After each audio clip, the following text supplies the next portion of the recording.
lot of you.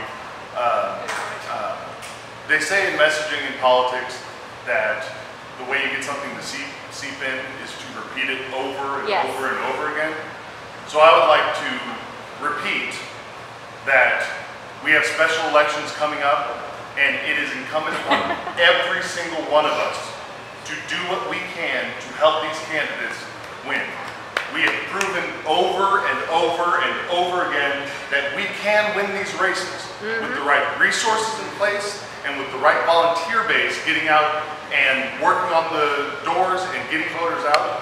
We can win these. You know, when Karen and Michael Brooks Jimenez won, folks were like, wow, something special happened in Oklahoma tonight, but well, you know, don't count on it happening again.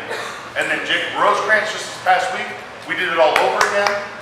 So what I'm saying is that with your work and your resources and your time and your effort, we can do the same thing with the 2 special elections coming up.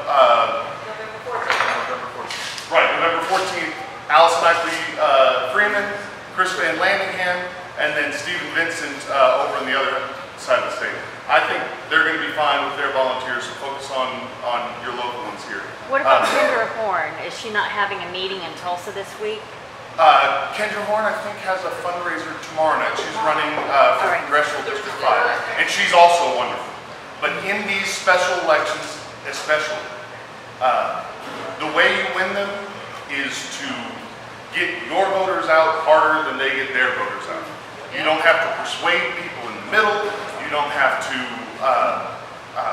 sort of pretend to be more moderate than you are. All of the games that happen in a general election with a president or a governor at the top of the ticket, those aren't the games that you play in a special election, which is why we have won over and over again, because we're working harder, we're working smarter, and the volunteers are carrying that burden.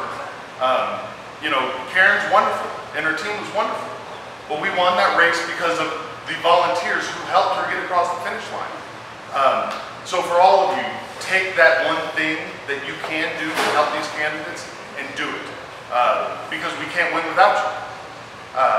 And then do help Karen leading up to 2018, because of any of the legislative races, they want to take this one back so bad. And which means that Karen's race is going to be twice as expensive, and it's going to require twice as many volunteers and twice as much work. So I just want to reiterate what everyone has said, because it's important. We can win these things if we just do it. Support your local party. Support your local party. Because when the party is great, they can serve the candidates better. So yeah, there's a lot of work to do,